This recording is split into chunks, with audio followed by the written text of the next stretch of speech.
I can already hear them. The moronic screaming of, "Do you know in World War II the Texas flooded compartments to shoot further? It's so revolutionary. Watch me make the same 50 reels and TikToks about how cool it is to bad rock music." No. Firing on the roll is not special. Sailing ships did it all the time. Specifically, British Navy ships timed it to fire on the specific roll. And the United States Navy did the same thing.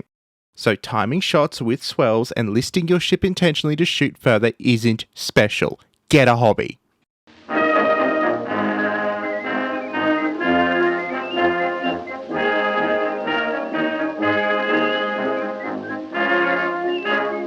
Okay, that got out of hand, but yes, we'll get back to that event a little later on.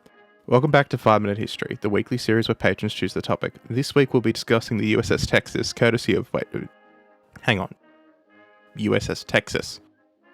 Well, I guess the boat's sentient now. The USS Texas was built during a different era, a time when battleships were the dominant force in naval warfare, and these massive machines were the pinnacle of modern ship design.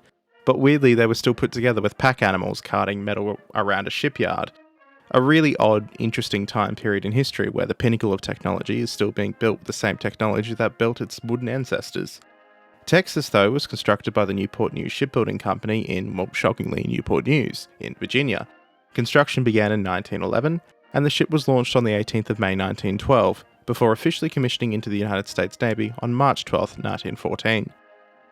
USS Texas belonged to the New York class of Super Dreadnought battleships, a follow-on from the older Wyoming class. They were the first American battle wagons to carry 14-inch guns, and Texas displaced over 27,000 tons and was armed with 10 of these immense weapons. Mounted in 5 twin turrets, 2 forward, 1 admin ships, and 2 astern. Like many other dreadnoughts, she also carried a modest secondary armament and anti-air weapons that would be later upgraded over time. Something important to note here though is her top speed. She was slow, glacially slow, as in 20 knots standard battleship slow. When you compare her to the fast battle cruisers coming down the slipways of Germany and Britain, or the 25-knot plus battleships under design with the Royal Navy that would become the Queen Elizabeth class, or the faster Bayern class in Germany, it is easy to see just how this would be a big flaw going forward. But hey, US Congress gonna US Congress, so here we are. The first few years of the ship's life would be relatively uneventful, as Texas, like her sister New York, would spend most of the time leading up to the US entry into the war in relative calm. After the United States ended the war in 1917 though, the ship was actually chosen to be deployed to European waters to join the British Grand Fleet, as part of the American battleship squadron deployed to help with the blockade. They technically chose the Texas and a few older ships for this fleet for a specific reason. Even though the US could send more modern ships, the Royal Navy at the time still mostly ran on coal, so it was easier to send the coal-firing American battleships rather than, well, the fuel oil ones. Texas was in an interesting position here though in the fleet, because the American ships were given orders to sail at the tail of the Grand Fleet's lines, meaning that if the fleet was to ever turn and reverse, and it's not an inconceivable manoeuvre that occurs in battle, the Texas would have actually led the largest fleet ever assembled into battle. This, however, as we know, didn't occur because the German fleet largely stayed in port after Jutland, and instead the ship's primary mission during the war was to escort convoys and help enforce the naval blockade of Germany. After the war ended in 1918, the ship has helped escort American troops home from Europe, and then she returned to peacetime service. During the 1920s and the 30s though, Texas underwent several upgrades and modernization programs. These upgrades included improvements to its armor, fire control systems, and anti-aircraft weapons, but here is the big but. It was during this period that her age really began to show. Texas sat next to the new USS North Carolina or the new USS South Dakota and their sisters, and she simply just looked old and out of place. Her speed alone was so limiting that it was obvious to anyone who paid attention that she would play a very small role in any future war in the Pacific, and the scrap heap was probably not far off. Of course, that all changed after the Japanese attacked Pearl Harbor in 1941. The United States entered the war, and lacking hulls, particularly battleship hulls, the ship was quickly deployed to support Allied operations. But crucially, this was in the Atlantic, not the Pacific. The old battle wagon with her slow speed would have been torn apart if she tried to fight a Japanese fleet, either by air power or torpedoes. The Atlantic would be where Texas would serve. One of its most famous contributions came though during D-Day, the Allied invasion of German-occupied France on the 6th of June 1944. During the invasion, the USS Texas provided naval gunfire support for troops landing on Omaha.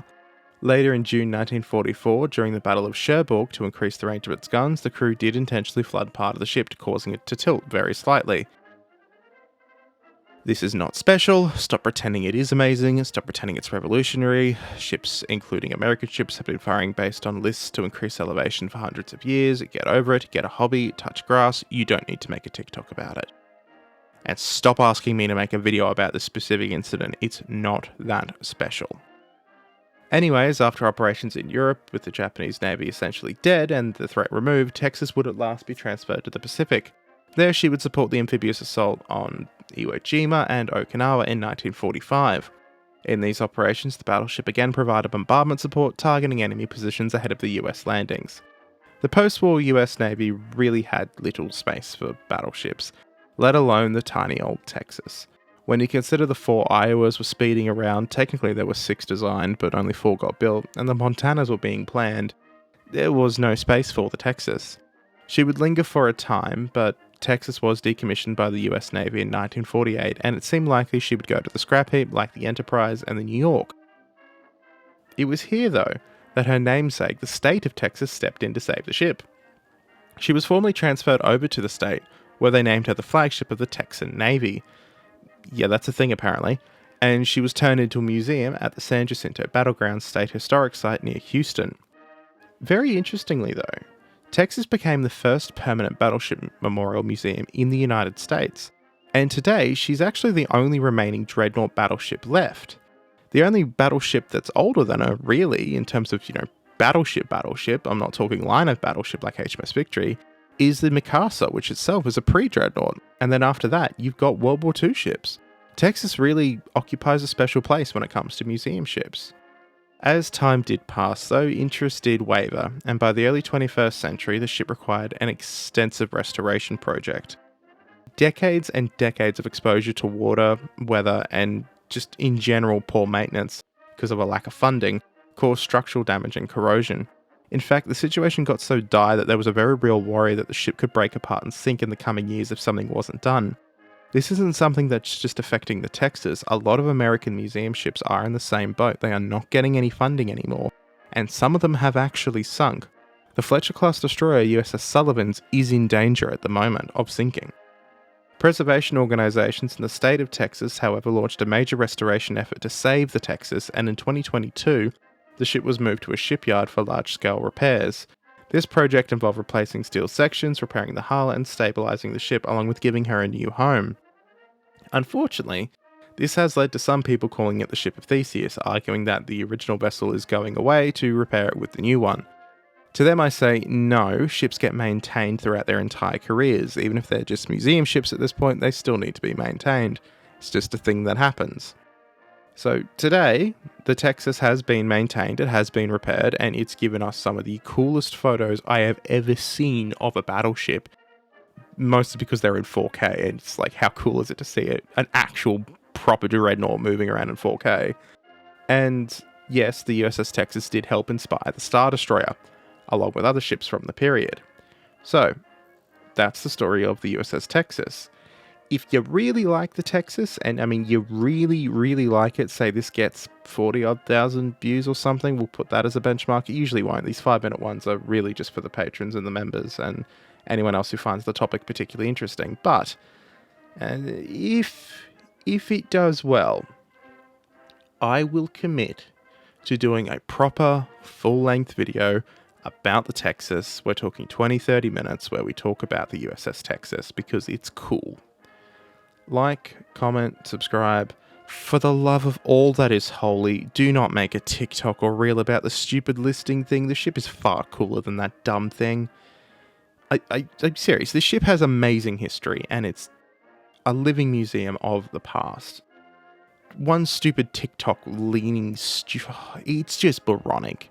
It's like dumbing down the Eiffel Tower to going, wow, did you know it was pointy? Wow. Like, comment, subscribe, and I'll catch you next time.